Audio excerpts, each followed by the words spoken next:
it's been a blast. I love your band. I've had the chance to see you in the past, and but it's great that you're taking a couple minutes to do this with us, so I appreciate it. Of course.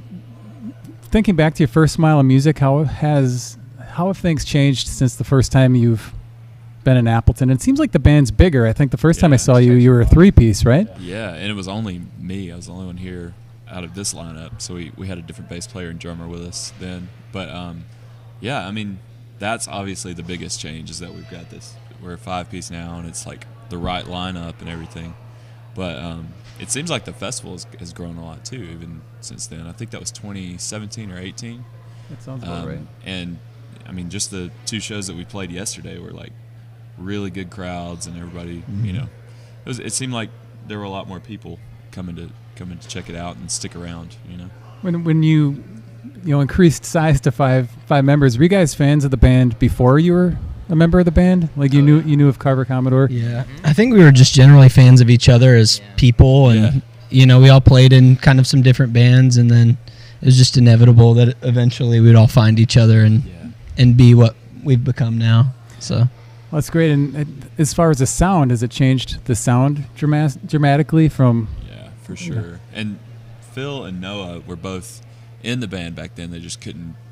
That year or something, they were working a lot and stuff, so they just couldn't make it. So we had fill-ins and stuff. But yeah, the sound has changed a lot since we've gotten the five-piece, and since we've kind of become who we are now. You do a lot of self-recording, I think, don't you? Because I feel like I remember seeing some videos you posted of like layering. Yeah. And this might have been like a couple years ago, but it was pretty interesting. And I don't remember the name of the song. I wish I could, but it was maybe like Black Plastic or something like that. I do, like, whenever I write, I just do demos, full out, because I guess that's just how it comes into my head or whatever. So I'll write that stuff, and we end up, when we go into the studio to replace some of it or record the songs, we usually end up using some of that stuff. So yeah, it's really low tech, the stuff that we end up using sometimes, which is funny, but yeah. Have you had the chance to play Tourist in Appleton while you're here for the festival? No, we haven't. Not really. Is there anywhere you've been here in the past that you try to come to when you're in the area?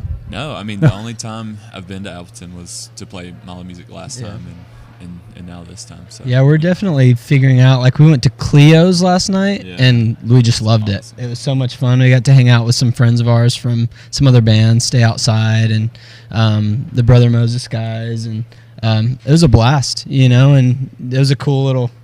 Felt like Christmas. Yeah. It was awesome. I think we're going to a coffee shop here in a minute. Yeah. Coffee, saw that, and then we also drove by the oldest saloon in Wisconsin. Maybe. Looked super cool. House, right? Okay. Yeah. Looked cool. Well, we've got a lot of celebrities from Wisconsin, and Appleton specifically being Willem Dafoe, and then the Houdini. Cool. The Houdini claim to fame. No way. That's a pretty good. Yeah, hey, that's pretty good resume. Yeah. I mean, he doesn't like Appleton, but we do, so that's all that matters. But so, what's on the horizon? What's next for the band? Are you guys working on releasing another album, or? Yeah, we just started recording a new EP a couple of weeks ago. It's the first time we recorded in my hometown in Florence, Alabama. So we just started that, and we'll keep working on that. Probably finish it before the end of the year, and then we'll release it next year and just keep touring. Yeah. What were the places you're playing yet at this festival? Yesterday we played at the Hilton Courtyard and Stone Arch Brew Pub across the river, and then today we're playing at Chadwick's and D2. Yeah, both very cool venues. So you've got some fun. That's what we've been hearing. That it's a good time. Yeah, and you must have played at Chadwick's last time. No, I don't think I did. I think you were at the Bent Keg, which was named Mill Creek. Right. We had at the time. We were at like a really small cocktail bar, or like a martini bar. I saw it somewhere around here. Deja Vu? Yeah, Deja Vu. Yeah. And then we played an outdoor stage, maybe one of the places that you just named. And then... was it Martin's? Gibson's Music Hall. Gibson's. Yeah. That's what it was. And then probably somewhere else, but I can't remember the other places. Well, thank you for sitting down with us, you guys. Yeah. Enjoy the band quite a bit, and hopefully you can catch one of your next performances at Mile of Music. Yeah. Yeah, no doubt. Thanks for having us. Yeah. Awkward ending. Fade out. Love it. Love it. Lots of fun. Thanks, guys. Nice. Special guest Jossie to the interview table. Hi, guys. How you doing? Hi. Good. Doing good. All right. First of all, let me get the accolades out of the way. We caught your show last night at Rookies, and I was just blown away. Of course, Jer Bear was like really hot on you guys after. Where was that at? Riverside. So we had to catch the act, and I got to say that it's so refreshing to see somebody up there actually playing rock and roll. Yeah. You know what I'm saying? I know. It's strange. Yeah, I guess it's you don't see it that much of it these days, really. No. Yeah.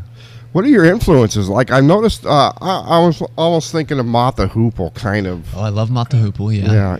Ian Hunter's a great Phenomenal, songwriter. yeah, great band. And that a lot of that era, early 70s Glam British stuff. rock and roll. But I have I started playing guitar when I was 6 years old, and so over the years I've gone through kind of all these different phases of being obsessed with Django Reinhardt and early pre-war blues, Right. Delta blues, Piedmont blues, and all the rock and roll. I was into the Beatles and the Rolling Stones and Led Zeppelin. Led Zeppelin was a huge influence. I could tell. I heard some a little bit of Jimmy Page influence on that blues song that you guys did. Totally.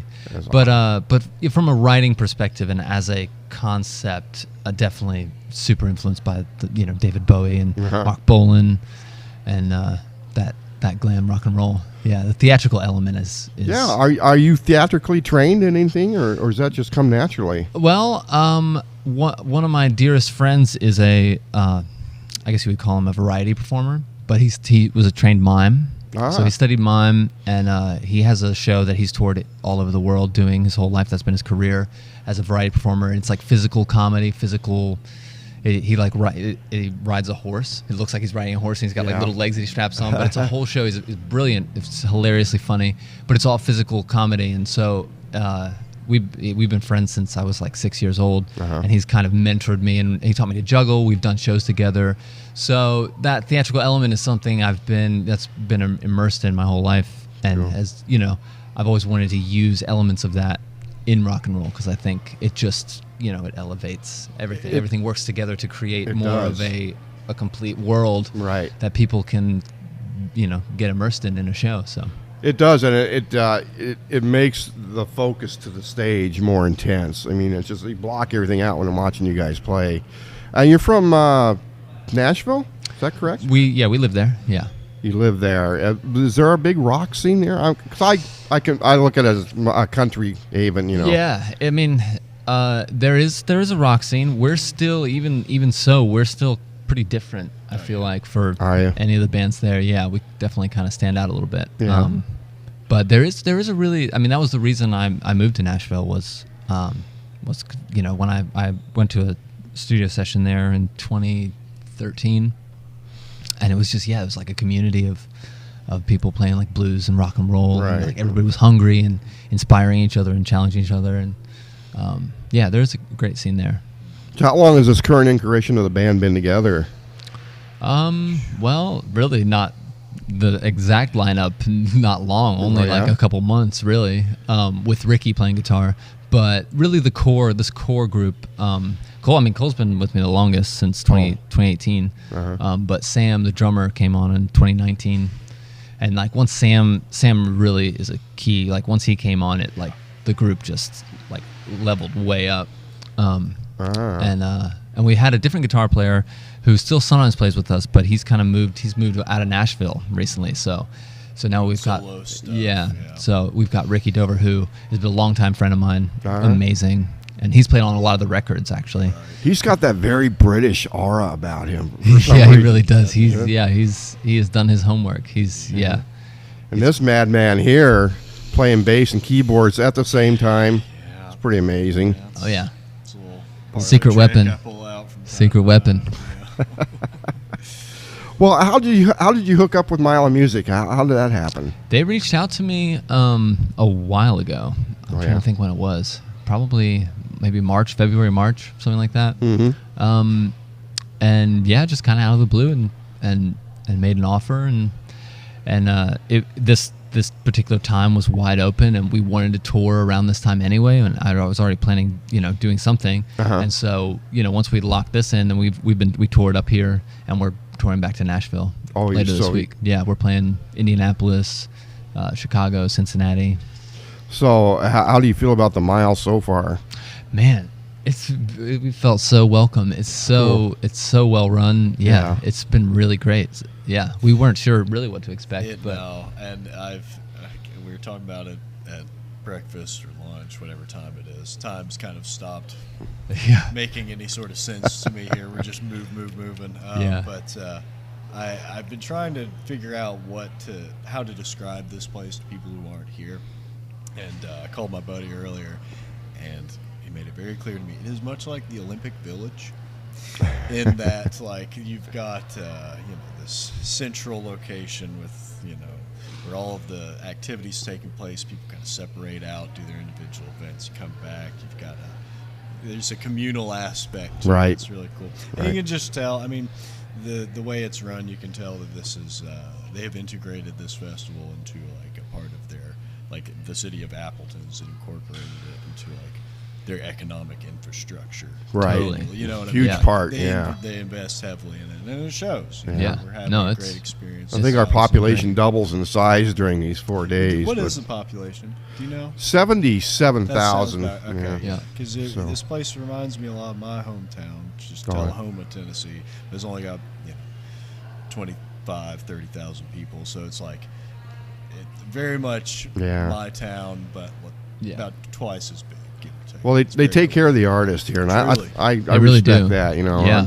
Kudos to the whole Mile team for doing that. Yeah, it's been great. What other gigs do you have lined up for the Mile? We're playing later today at McFleshman's. Okay. At 5:25. Uh-huh. That's our one set today, and then tomorrow we play Fox River House, 4:10 p.m. That's the last. That's it. Very That's the cool last place. one. And then you're done, huh? Well, thanks so much for coming over on the cuff and doing this interview. I appreciate sure, it. And of course. we always support independent artists, and that's what we're all about. So I know you guys are awfully busy, and I'll let you go. But once again, magnificent performance. If you catch these guys live, because you won't be sorry. I guarantee it. I will put my name on it. Thank you. That's where they. So Jossie and Cole. Okay, I'll get that straight sooner or later. Thanks so much, guys. I appreciate it. Thank you. Thanks for having us. Yeah. All right. Hope to see you at a show. Yeah. Come back. Come on out. You'll see me there. All right, back to the music we go here on WCZR. Sure. Okay.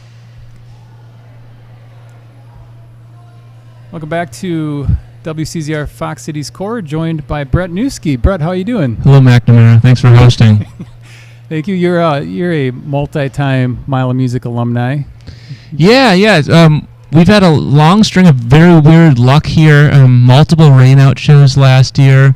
We didn't play the year before because of the COVIDius, and then or the Pando. And then years prior, we just had logistical conflicts. So last night was actually our first show ever with the band at Mile. Wow, that is crazy. Yeah, it's weird. I've been watching it for 8 years. Well, last year, so you've been playing music for about 8 years now in a I've been doing this full time about 10 years, but yeah, I mean, I always played as a little kid, just like you probably. I got a guitar and just hustled odd jobs, worked at a factory, and made $6 an hour to buy a really crappy guitar. It's great. Well, you're constantly busy, and you really like to keep lots of fires burning at the same time, which is amazing to have the drive. You've got the drive. You recently had a book come out. How's the experience been publishing a book? Pretty fun. I mean, it's much more fun to tour on the book than it was to make the book. I feel like making the book was really hard. It's like a humor meets mental health book called "It's Hard to Be a Person," kind of like depression comedy. Or check it out. It's fun. But I think having projects going at all times is nice. I like to practice the art of self-avoidance, whenever possible. And I feel like if I don't have something, if I'm not creating something or moving something forward, I feel, to my own fault, I feel kind of useless, or it's like a personality flaw probably. But I think it's a good problem to have because it keeps me working, Well, you didn't you didn't have enough going on, so you started Dirt from the Road podcast as well. And, The pod. and you had a really good episode with a guy who I really admire. Besides, I admire you too as well. But Butch Vig. Yeah, Butch Vig was on there. We've got some cool people. It's helped me get better at talking, and I kind of realized like podcasting isn't just for extroverts. It's it's a great medium for people who are introverted or want to use less words. You can press record when you're feeling it and let it rip. And we've got some cool guests on there. We had who else was on there? You've had Stephen Page from Bare Naked Ladies. The Verve Pipe was on there. Toad the Wet Sprocket. Had Nada Surf on there, which is one of my favorite bands of all time. So, yeah, it's check it out. And you've opened for a lot of, big bands as well. And you've done Summerfest. All this stuff. After a while, do you get more comfortable doing that kind of thing, or do you still feel nerves, like when you've got a big show coming up, or an appearance on the news or something that typically when you haven't done it before, you kind of.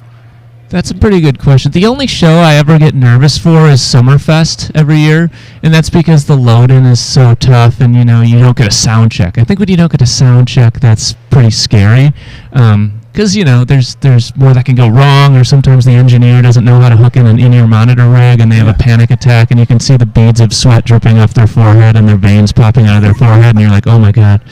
This guy is really nervous, and it makes me nervous. But for the most part, I don't get nervous to play. I just get anxious to wait around. And I think most probably bands or musicians probably deal with that too. I'm sure you know what I'm talking about, where you're just like, oh, we have a show in 3 hours, and then it's all you can think about. You're like, oh, okay, where are we going to park the van? How are we going to get the amps up these stairs? What if what if the bass player is too stoned or what? I mean, we haven't had that problem in years, but it's been a problem in the past, So I think it's a fairly well-oiled machine at this point. So, and you know how it is. Once you get into your 30s, you just worry about less stupid shit. Like things that would have knocked you off balance or you would freak out about earlier in your life. You're just like, oh well, that happened. Who cares? Move on. Just keep making more decisions and move forward. You've done a lot. You've had a lot of cool, innovative ideas. I enjoyed the videos recorded, like walking into Walmart or different things like that. And as far as trying to think of what's gonna get out there and get in front of people, because it's constantly getting harder and harder to get somebody's attention. Are you constantly trying to think up new ideas, and how hard is it to try to find something that's not been done before? Yeah, good question. I mean, I like a good stunt. A stunt is fun, like an internet stunt. We bum rushed a Walmart and just started playing in there a couple of years ago, and that got some attention and stuff. But I don't know. It's I used to be really into trying to hack the internet, like everybody is. Okay, how can we make something go viral? How can we crack the algorithm? And now, I don't know if it's good or bad, but I just don't give a shit. I don't care what our next stunt is. I don't even care what our next music video is. I think I'm such a workaholic. Maybe that small level of apathy is probably good to offset my manicness about it all. But I don't know. Maybe I just need a break. But I've felt no inspiration to go out and network or to go to South by Southwest, and that's kind of a good feeling, because once you stop doing that stuff, you have so much more time to create things, and it's okay, now how can I just sit down and try to write a kick-ass record, or knock out some ideas that would be good for a book or whatever. So I don't know. It's all a balancing act. Are you going to do another book? I think so. I swore I never would, and right now I've been reading a lot of Henry Rollins. I don't know if you you like Rollins. Yeah, I've been obsessed with Rollins. He's got some good ones and some bad ones. Oh, he's got so many turds, but some great. Some just great travel diaries and road journals, and that's kind of gotten me writing again, kind of in that vein. You've traveled overseas. You've been all over the place. I've got a lot of absurd stories that are just, the more I think about them, living in Asia or spending time in Africa, it's the more that time goes by, the more I realize how absurd they are, and I want to get them on paper. And so I want to have a book that's it's got some holy shit moments and some finales and some peaks at the ends of chapters. But I also want it to be kind of a mood book where you can set a slow burn, and it's even just the weird paradoxes of playing a show in Appleton one night and then playing a show in Austria the next night. Like, how is that even possible that you can be a person and play a show on 2 continents in 2 nights and feeling the blues from jet lag, but it's like a luxury to feel that kind of depression because you're like getting to go somewhere and play music. So that's the kind of book I would love to read, because you're like experiencing these things that people dream of doing, but maybe they don't have the guts or the drive to actually do it. So, reading, it's kind of like looking at the Henry Rollins books. You're kind of able to live, through your eyes and kind of experience that without actually putting all the risk in there doing those things. Well, that's what I like about Rollins. Like, he's clearly like sacrificed a lot to live this sort of lifestyle and like given up a lot of his personal relationships, and he's like clearly a autistic genius, who's miserable a lot of the time, and it's like what a cool thing to be able to see inside his head. So I mean, I don't want to be as dark as he gets, but I'd like to have someone of that, like relaying, what it's like to kind of play music in these places like Africa and Iceland or whatever, and some of the weird things that happen, or, your car breaks down next to an active volcano, or you get blackmailed in Germany, or like this stuff needs to be documented, even if it's just for posterity's sake. But yeah, I don't know. I think I'm going to call it "Piss in the Wind." Maybe that'll be the title. How many releases do you have out right now? I think I have 4 records, like 4 EPs and a book. Okay, yeah. You write like really good songs. Is there like a way that you got into like learning how to write a song, or is it just something you've? Yeah, I don't know. It's I guess like an entrepreneurial people would call it, like, or like business world people would call it like batching or grouping, where you do all of like one activity at the same time each day for multiple days in a row, and I found that to be very effective with songwriting. So I'll block off every morning for a week and then try to write a song each morning, and then you start to gain some momentum or some inertia with it, and I think the songs can get better. And some days at the end of a session you're like, wow, this is a piece of shit, but other times you're like, okay, this is pretty good, I can work with this. Well, now you're from the Milwaukee area? That's right, yeah. Born and raised? I grew up in Eau Claire, Wisconsin. Okay. Home of Bon Iver. Yeah. Bon Iver. Or Boney Iver. Yeah, Bon Iverson. Lots of different pronunciations there. Have you had a chance to work with him at all? I've never met him. Okay. Yeah, I feel like I've met almost all the Wisconsin staples. I've never even seen the guy in real life. But apparently he played YMCA basketball at the same YMCA I played at, just in a different era. So just missed him by a couple jump shots. I know you're friends with Freedy Johnson. Freedy's the man. Yeah. Any plans like to maybe record with somebody like Freedy down there? Sure, I'd love to play some music with Freedy. And when you're hanging out with Freedy, like, are you guys like talking music, or is that something like when you're hanging out with somebody that does the same thing, where you sort of want to talk about sports or something? Yeah, I generally with musicians, I generally try not to talk about music. I feel like most musicians, that's kind of a hack to, if you want to connect to a musician, talk to them about anything other than music. And that's not a universal rule. Some bands and musicians are just obsessed with like discographies and albums, and like this band broke up and formed this band in the 80s, and then they spawned this other band with the bass player from that band, and that's cool too. But I would much rather just have weird improvised conversations about the differences between an orange and a clementine or whatever. I don't know. And that probably sounds really dumb, but I think it's fun to try to talk about something you've never talked about before. So there's a lot of weirdos at this festival, and it's great because I know where to find them, and then we can talk about weird stuff together and go to some weird places.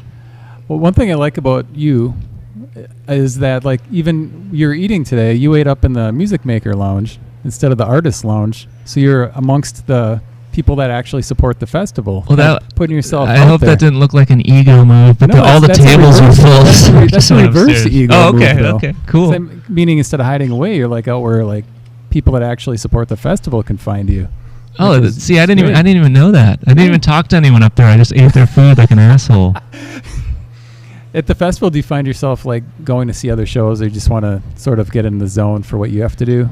I usually get really weird on day one and don't talk to anyone, and then by day two, which is today, I'm like ready to hang out and stuff. So Yeah. No, I went and sat in on harmonica with a bunch of friends' bands yesterday. I'll probably do the same thing today, even though I'm pretty mediocre at harmonica. But it's just one of those instruments you can just hijack someone's set with without practicing, you know? And then you're playing tonight at Houdini Plaza main stage, 8:30 p.m. right after Leonard Skinnerd. Come on down. If you could open for anybody you haven't opened for yet, who would it be? I'd love to do some shows with Frank Turner. I think that'd be a good billing. I mean, if you want to get grand with it, I'd love to play some shows with Weezer, because they were like one of the first bands I loved. You know, I know you like Weezer. Yeah. But that takes like heavy duty management and a lot of political connections. I know you can do it. Oh boy, that might be above my pay grade. But yeah, I'll try. Call in. If you guys know anyone in Weezer management, call in. We'll pay you briefcases of sweaty Korean yen. Last question I have for you. Yes. Obviously, been to Appleton a lot of times, and you don't live too far from here. What's your favorite thing about Appleton? Can you describe the music? Well, it's rock music that we try to write good songs with, and make it good. It's really powerful, and your vocalist is classically trained. Oh yeah, she was an opera singer. Yeah, just like a really, really good range, and phenomenal cello player.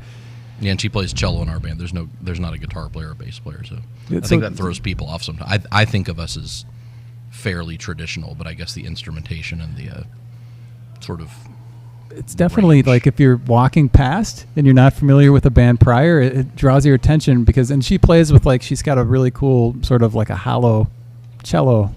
Yeah, it's actually a practice cello that is doctored on the inside. I believe Clinton from Mr. Flies was the one who helped her doctor that with a weird pickup that sort of makes it sound like that. How did the two of you come together with this sound? It kind of just happened. I mean, we knew each other from the music scene. You're from the Ohio area? Yeah, I'm from Louisville in Kentucky originally, but we both, and Kate is from Michigan, from Ann Arbor, but we live in Cincinnati, and I think originally her then boyfriend worked with my wife at a coffee shop, and he's in this cool band called Us Today, who are really great, that I liked a lot. And he was like, you should check out my girlfriend. She plays really cool music. And then we met, and she did. She was awesome. She played at a bar I worked at, and we became friends because her music, but she still does her solo music. It's incredible. Totally different thing than Lung, but super cool. Then what happened? My wife had a band called Babe Rage that we did a residency that I played drums in, which I didn't really know how to play drums at the time at all. And we had different singers for every show. And we would write a whole set of songs with a different singer. Kate was one of them. And Kate was the only one that worked out really well.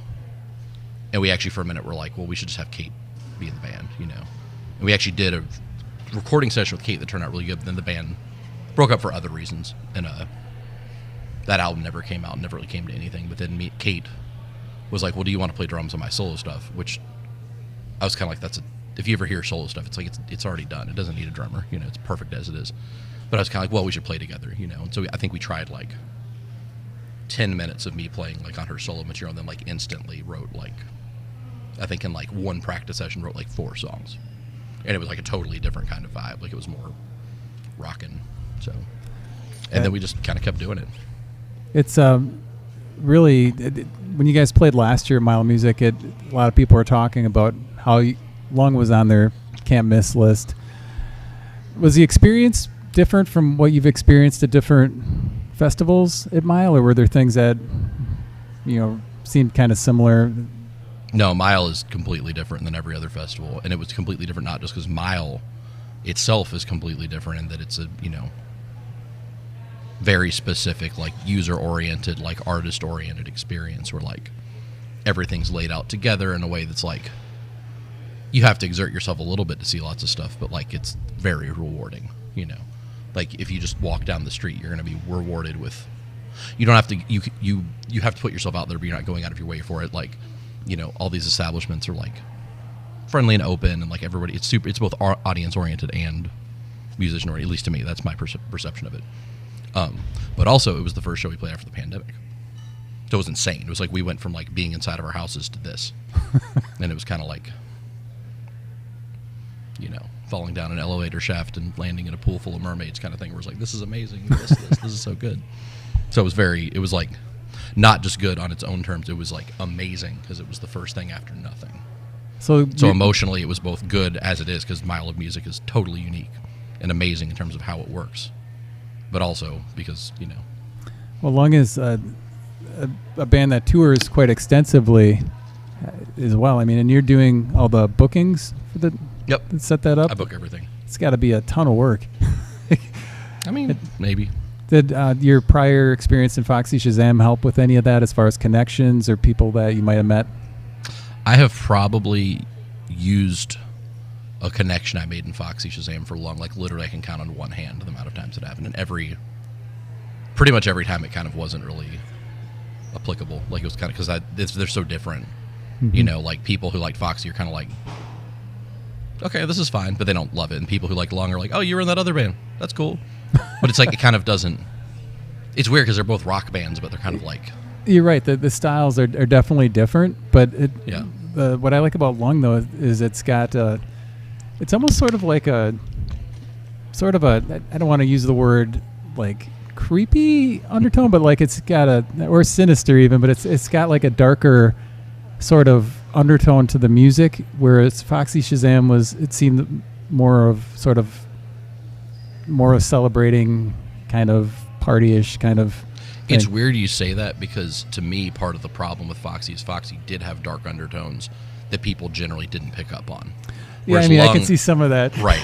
And like sort of like when we would sort of play into that, people would not respond well. And Lung has dark undertones, but there's also like a light side and a even kind of funny side that sometimes people pick up on and sometimes they don't. But like, I think it's more like the intent of each band is kind of different. Like Foxy had a very specific MO where like, the sort of mission was to become like the biggest band of the world or whatever. So like,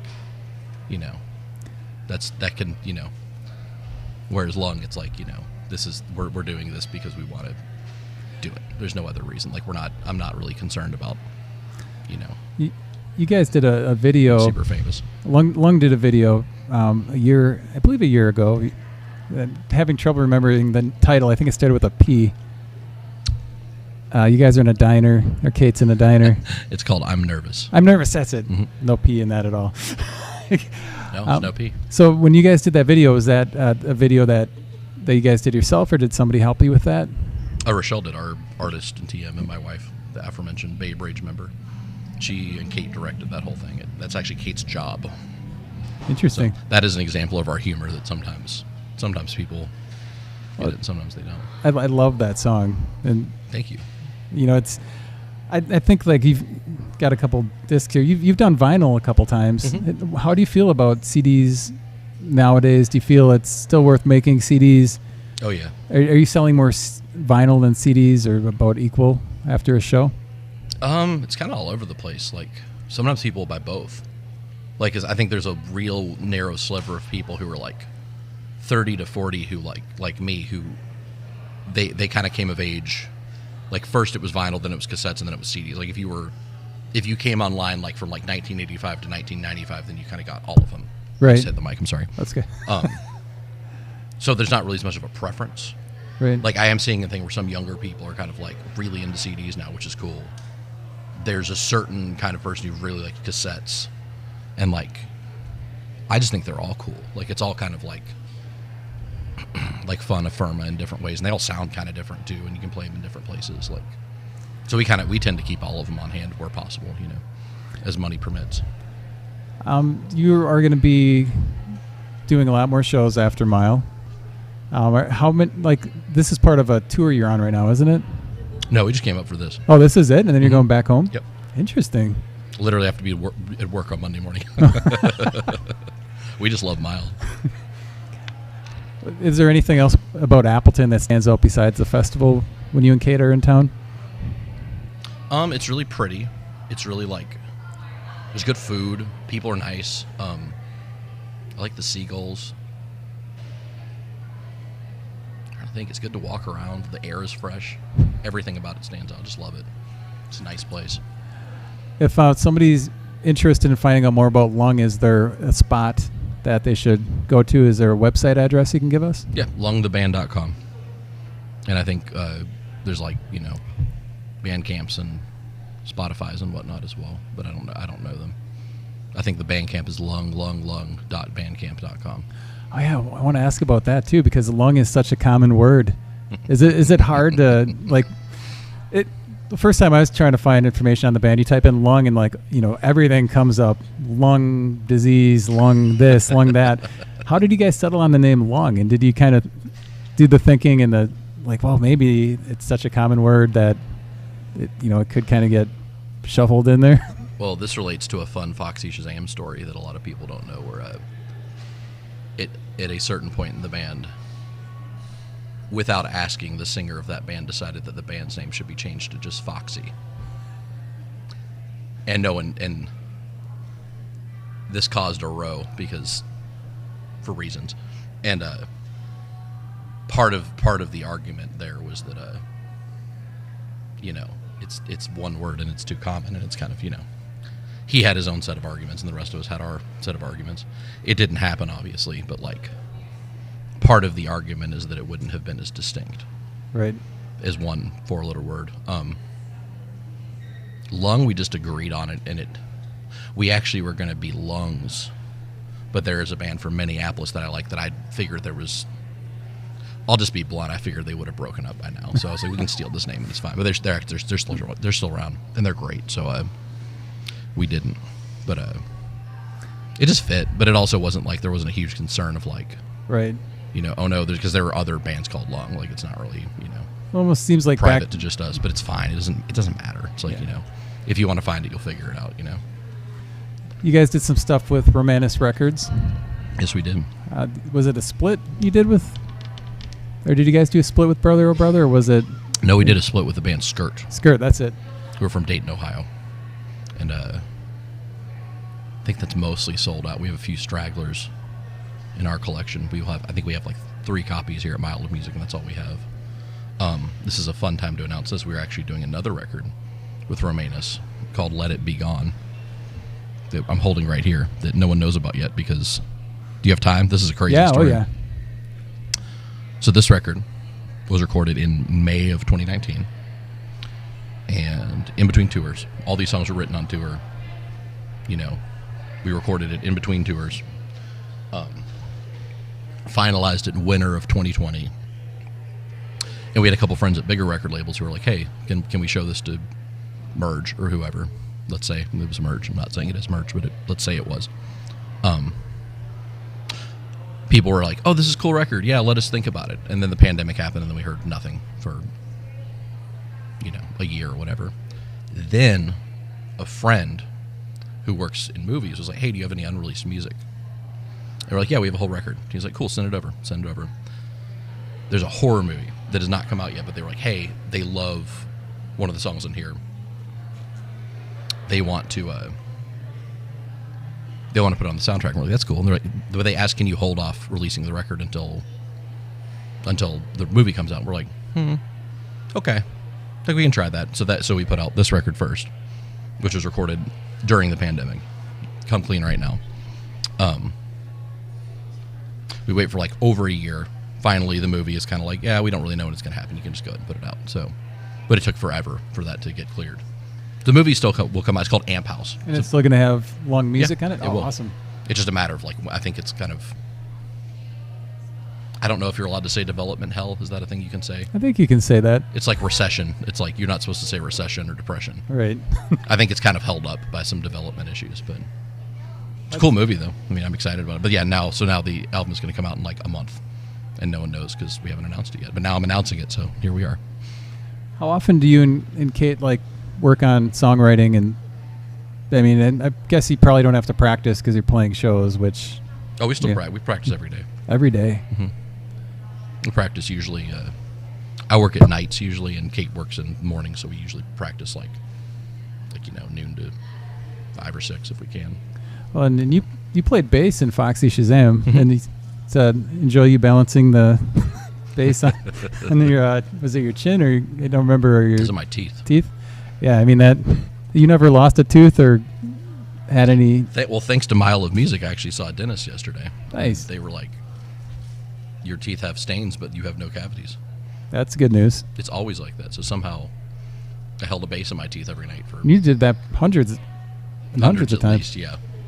Yeah, That's that's fine. I broke the neck of the bass a couple times. but not your teeth. No. I tried to do it on my chin, but it was harder to do than just on the teeth. Because I had little grooves in the head of the bass, and it kind of wore in. It's just like hold it up, but it does affect the because of the how the neck is built. Like it'll crack the headstock eventually, which I had to replace twice. But Is it nice now to travel with just two other people, Kate, the tour manager, and not, Foxy Shazam was 5 people, plus who knows how many other. it's kind of like communism or anarchy. It's like once you get too many people, it's Right. impossible. Or even democracy, it just gets past a certain point where like no one is going to be. There's always someone dissatisfied, and that's just it's not anybody's fault. That's just how things work. And like if you have like Foxy Shazam, where there was like 6 people by the end, and then like we also had like managers and tour bookers and all that nonsense. It's kind of like so that's a team of between 10 and 15 people. It's a little bit harder to like be unified and be like, okay, like, whereas Lung, it's like if we all don't agree, we just don't do it. Yeah. Like it has to be a consensus, or we're just like, nope, not going to happen. And nothing against anybody. That's just how it works. I mean, when you get a bunch of people, it's just harder to make a decision unless there's like some sort of clear leader, Yeah, and if people want to catch Lung, you can see them tonight at the Bar on the Avenue. It's at 5:50. And then tomorrow at the Hilton Paper Valley Courtyard, which that you can really pack them in there. It's going to be exciting. I heard there might be a chance of some rain tomorrow. Hopefully they're wrong. They're wrong 50% of the time. But but you're going to be out in the elements tomorrow, which really that courtyard is a beautiful spot to see a show. I'm excited about it. I hope they're prepared for how we are. Oh, yeah. Because every show I've been seeing there has been kind of more mellow. Well, you guys played Rookies on Thursday. Yeah. Which that was a really solid set that night. It was Oh, thank you. Brother, Oh, man, they're so great. followed by Lung, and then we had Sit Kitty Sit and Josh Powell. Was it like a really... Oh, man, I know Joshua Powell played that. Yeah, he's great, too. Yeah, that was a set. You could literally get there when they started the music and stay there until the last note and not go wrong. All killer, no filler. Yep. Killer, no I think filler. Kate might play with Sit Kitty Sit tomorrow at the Courtyard as well, I think. That's it. Because there's a song with... She's done that before at the Yeah. Appleton Beer Factory, I believe, Yeah. right? Yeah. And I can't remember what that song was called, but I think there's a cello on it anyways, and she just plays Yeah. the cello part. To kind of... God, I can't remember what it's called. I feel bad. We were talking earlier. Jerry asked how I could remember so many names, and I said, well, I don't know. But it seems like names are easy for me to remember versus song titles. Right. Like I can remember the vibe of the song more than the song. Yeah. Well, it's kind of a love making song, if I remember correctly. It's a little raunchy, which is great. But yeah, I like at some point that thing where like you can only know like 300 people supposedly.